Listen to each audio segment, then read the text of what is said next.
Hello students, welcome you on Gayatri PG College Sanchor.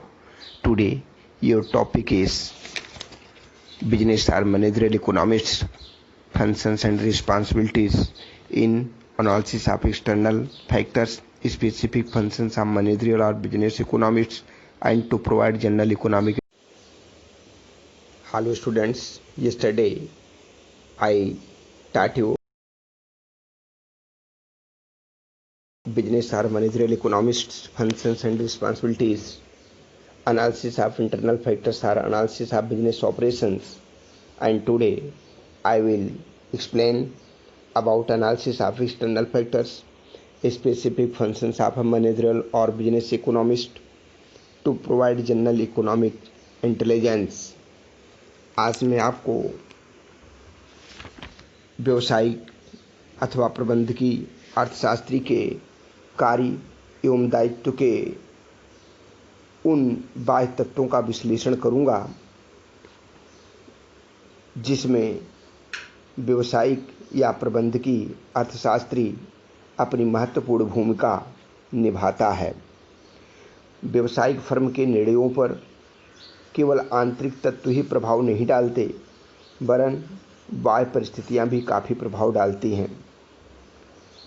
व्यवसायिक अर्थशास्त्री प्रबंधक को जो भावी पूर्वानुमान तथा निर्णय देते हैं जो कि उनके लाभ के लिए महत्वपूर्ण होता है, न केवल आंतरिक तत्वों को ही प्रभावित करते हैं, परंतु कुछ ऐसी बाह्य परिस्थितियां होती हैं जिनका भी प्रभाव उन पर पड़ता है। ये न तो फर्म के नियंत्रण में होती हैं और न उसके कार्य क्षेत्र में ही पड़ती हैं। जैसे उदाहरण स्वरूप व्यापार चक्र, सरकारी नीतियाँ, मौद्रिक नीति, राजकोषीय नीति, राष्ट्रीय नीति, राष्ट्रीय आय, विदेशी व्यापार नीति, श्रम अधिनियम, सरकार की मूल्य नीति आदि ऐसे कुछ बाह्य तत्व होते हैं जो फर्म के भावी नियोजन एवं निर्णय को व्यापक रूप से प्रभावित करते हैं। अतः हम कह सकते हैं कि प्रबंधकीय अर्थशास्त्री इन कारकों का निरंतर अध्ययन करते हुए और व्यापक विश्लेषण करते हुए सर्वोच्च प्रबंध को नीतियों में आवश्यक समायोजन की सलाह देकर अपना कर्तव्य निभा सकता है। उसे मुख्यतः निम्न क्षेत्रों के विषय में सलाह देनी चाहिए। एक प्रबंधकीय अर्थशास्त्री अपना उचित निर्णय एवं सर्वोच्च प्रबंध की नीतियों में आवश्यक योजनाएं बना करके, सलाह दे करके अपने उत्तरदायित्व को बखूबी निभाता है। उसे प्रबंधक को निम्न क्षेत्रों के बारे में सलाह देना उपयुक्त होता है। नंबर 1, किन किन बाज़ारों में क्या क्या मांग होगी और फर्म के उत्पादों के बाज़ार की संभावनाएं कैसी है, इस संबंध में वह अपने विचार विमर्श तथा सलाह प्रोवाइड करवा सकता है। नंबर 2, राष्ट्रीय अर्थव्यवस्था और अंतर्राष्ट्रीय अर्थव्यवस्था की क्या क्या प्रवृत्तियां हैं और निकट भविष्य में उनमें परिवर्तन की क्या संभावनाएं हैं, इसके बारे में भी वह अपना सुझाव एवं सलाह प्रस्तुत कर सकता है। एक व्यावसायिक अर्थशास्त्री राष्ट्र की अर्थव्यवस्था और अंतर्राष्ट्रीय अर्थव्यवस्था में क्या क्या परिवर्तन हो रहा है तथा निकट भविष्य में आने वाले परिवर्तन की क्या प्रोबेबिलिटी है, इस संबंध में वह अपनी जानकारी प्रस्तुत करता है। नंबर 3, व्यापार चक्र की कौन सी अवस्था है और निकट भविष्य में उसका रुख एवं गति क्या होगी, इस संबंध में वह अपने सुझाव प्रस्तुत करता है। एक व्यवसायिक अर्थशास्त्री काफ़ी निपुण, चतुर तथा हर क्षेत्र में वह अपने ज्ञान को विकसित करता रहता है। उसे व्यापार चक्र के उतार चढ़ाव की अवस्था के बारे में जानकारी होती है तथा निकट भविष्य में आने वाले लाभ हानि, उसके उतार चढ़ाव, उच्चावचन के बारे में उसे पूर्ण रूप से एक्सपीरियंस होता है। इन सब के बारे में वह अपने व्यवसायिक फर्मों को, कंपनियों को, व्यापारियों को अपना सुझाव एवं विचार प्रस्तुत करती है। नंबर 4, कच्चे माल की पूर्ति तथा मूल्य की संभावनाएं क्या है और निकट भविष्य में उनमें क्या संभावनाएं हैं, इसके बारे में भी जानकारी प्रस्तुत करता है। कच्चे माल को किस मूल्य पर खरीदा जाए तथा निर्मित करने के पश्चात उसे किस मूल्य पर बेचा जाए तथा निकट भविष्य में उसकी क्या संभावनाएं हैं, लोगों की डिमांड कैसी होगी, किस प्रकार से वह अपने लाभ को अधिकतम कर सकता है आदि के संबंध में वह विभिन्न प्रकार की योजनाएं एवं अपना निर्णय प्रस्तुत करता रहता है।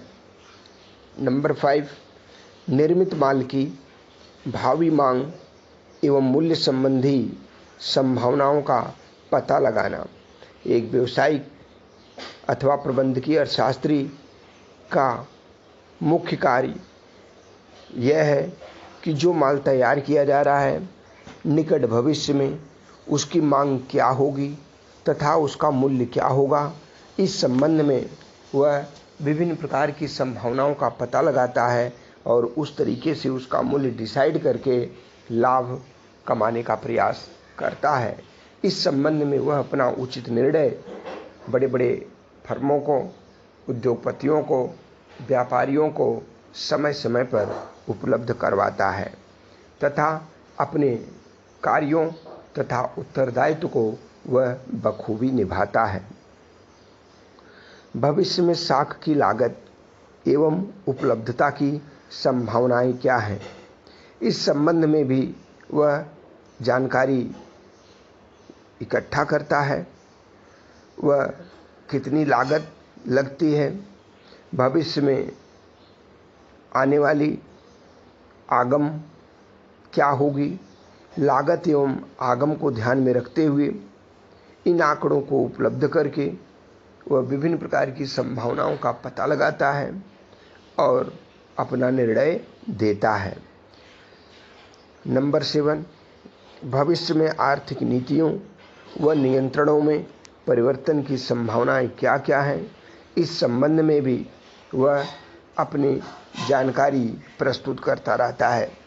आर्थिक क्रियाओं से संबंधित विभिन्न प्रकार की नीतियों में परिवर्तन करना एवं उन पर नियंत्रण रखना, विभिन्न प्रकार के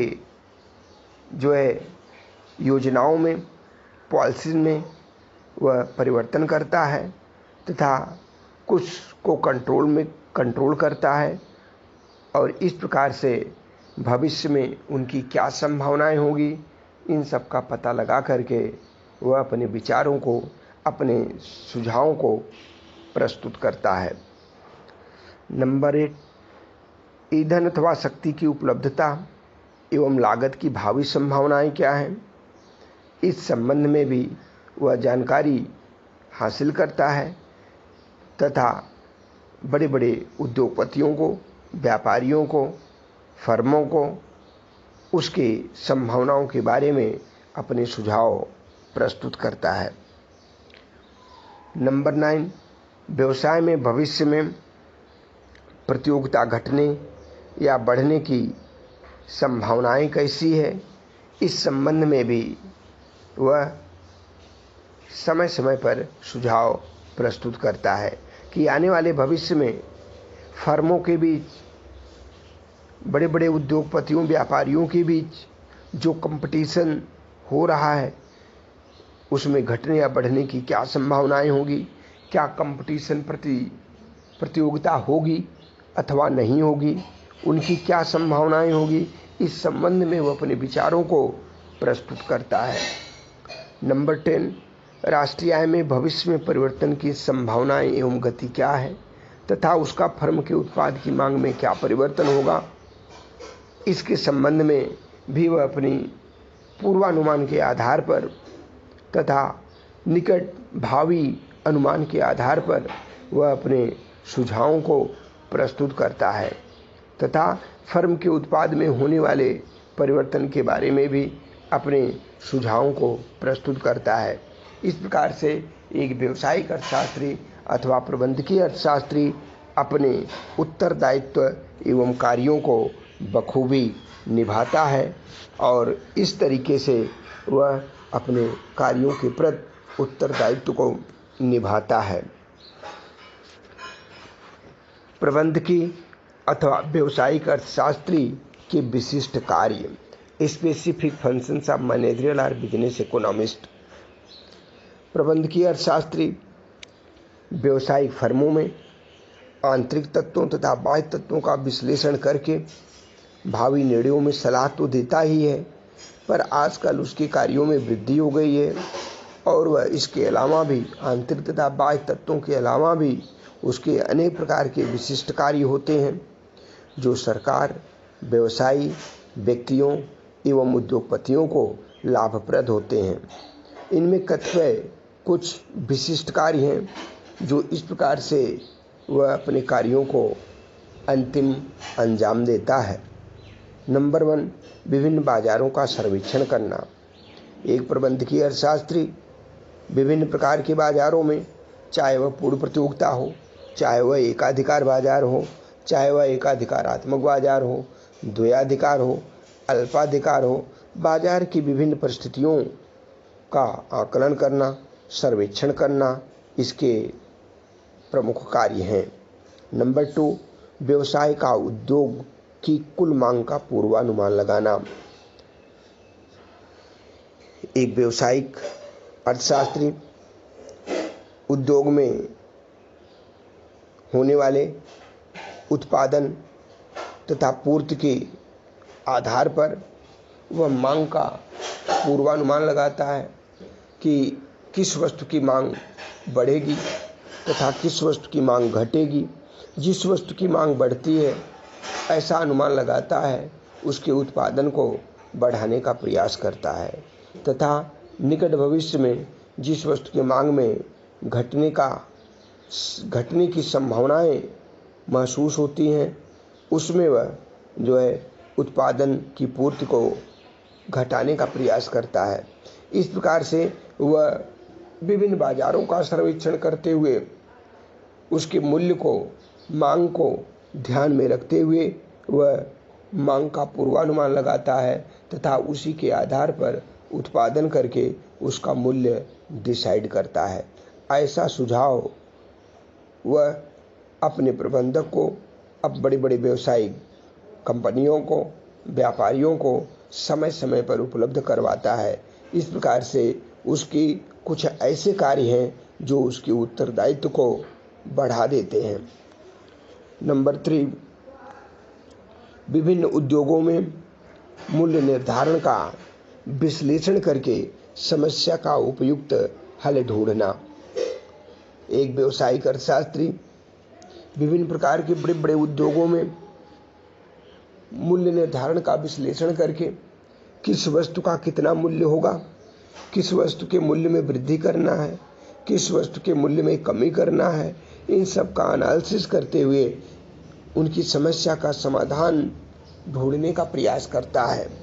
वैसे भी जिस वस्तु की डिमांड अधिक होती है उसके मूल्य में वृद्धि कर दी जाती है तथा जिस वस्तु की मांग कम होती है उसका मूल्य कम कर दिया जाता है और ऑफर के साथ प्रस्तुत किया जाता है। इस प्रकार से विभिन्न प्रकार की समस्याओं का समाधान ढूंढना ही एक व्यावसायिक अर्थशास्त्री के प्रमुख कर्तव्यों को बताता है। नंबर 4, प्रतिस्पर्धी फर्मों में मूल्यों, लागतों एवं क्रियाओं का विश्लेषण करना। एक व्यावसायिक अर्थशास्त्री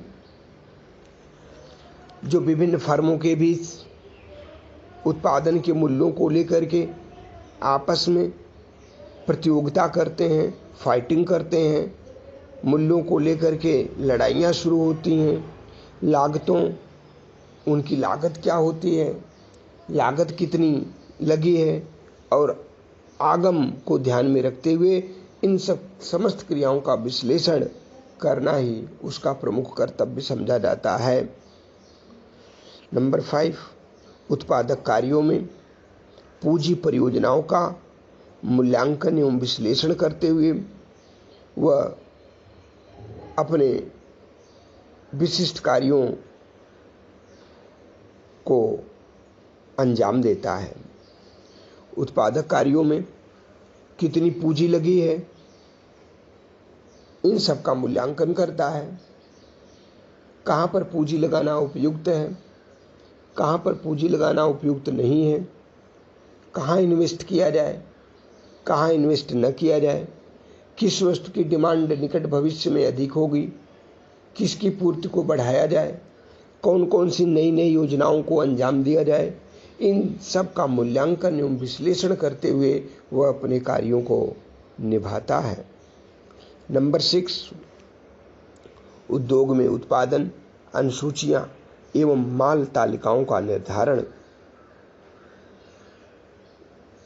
एक प्रबंधकीय अर्थशास्त्री जो उद्योग में उत्पादित विभिन्न प्रकार की वस्तुओं की सूचियां बनी हुई हैं, जैसे गेहूं, चावल, दाल, शक्कर, विभिन्न प्रकार की वस्तुएं, मसाले, इन समस्त सूचियों का जो तालिका बनी हुई है, उन सब का तालिकाओं का निर्धारण करता है कि किस वस्तु की कैटेगरी क्या होगी, कौन सी श्रेष्ठ वस्तुएं हैं, कौन सी घटिया वस्तुएं हैं, किस वस्तु का कितना मूल्य निर्धारित किया जाए। इन समस्त तालिकाओं का निर्धारण करना ही व्यावसायिक अर्थशास्त्री का प्रमुख कर्तव्य है।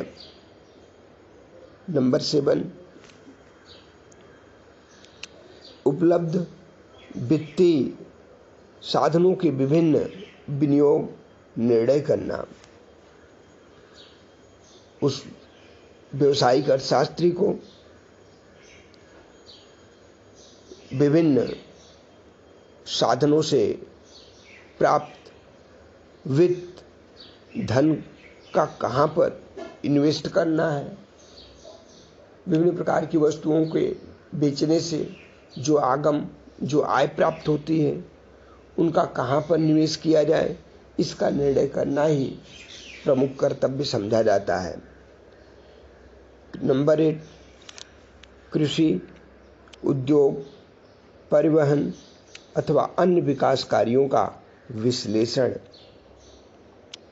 एक व्यावसायिक अर्थशास्त्री इन समस्त कार्यों के अलावा कृषि से संबंधित उद्योगों में, परिवहन में तथा अन्य विभिन्न प्रकार के कार्यों के बारे में, उसके विकास के बारे में, उसको और अधिक बढ़ावा देने के बारे में वह विश्लेषण करता है। कृषि क्षेत्र की क्या अवस्था है, उद्योग की क्या अवस्था है, परिवहन संचार साधनों का क्या व्यवस्था है, इन सब के विकास कार्यों का विश्लेषण करता है और उसके अनुसार ही वह अपने बड़े बड़े व्यापारिक फर्मों को सुझाव एवं सलाह देता है। इस प्रकार के कार्यों का विश्लेषण करते हुए वह अपने उत्तरदायित्व को निभाता है। नंबर 9, अर्थव्यवस्था के विकास का विश्लेषण करना। देश की अर्थव्यवस्था का क्या स्वरूप है, देश की अर्थव्यवस्था घट रही है या बढ़ रही है, इकोनॉमिक ग्रोथ का क्या अवस्था है, उसमें कितनी कमी हो रही है, कितनी वृद्धि हो रही है, इन सब के बारे में विश्लेषण करता है। परियोजनाओं का तुलनात्मक विश्लेषण करना। विभिन्न प्रकार की योजनाएं जो बनाई गई हैं उनका कंपैरिजन करता है, कौन सी योजना ज़्यादा उपयुक्त है। इन सब का विश्लेषण करते हुए जो योजना ज़्यादा उपयुक्त है उसको वह अपने ढंग से समायोजित करते हुए, भावी पूर्वानुमान लगाते हुए, विश्लेषण करते हुए उचित निर्णय लेते हुए वह अपने कार्य को आगे बढ़ाता है। 11. व्यवसायिक फर्म को प्रभावित करने वाली बाह्य परिस्थितियों का पूर्वानुमान लगाता है। जैसा कि मैंने आपको बतलाया कि व्यवसायिक अर्थशास्त्री आंतरिक तथा बाह्य तत्वों से प्रभावित होकर के उनके कार्यों का विश्लेषण करता है तथा उनका पूर्वानुमान लगाना ही इसका प्रमुख कर्तव्य है। इस प्रकार के विश्लेषण करने के साथ ही साथ प्रबंधकीय अर्थशास्त्री को अनेक सूचनाएं, आंकड़े एकत्रित करने होते हैं तथा अनेक विश्लेषण की उपयुक्त विधियों का चयन करना होता है तथा वह इस प्रकार से अपने कार्य में सफल होता है। Next, to provide general economic intelligence, सामान्य आर्थिक सूचनाएं उपलब्ध करना।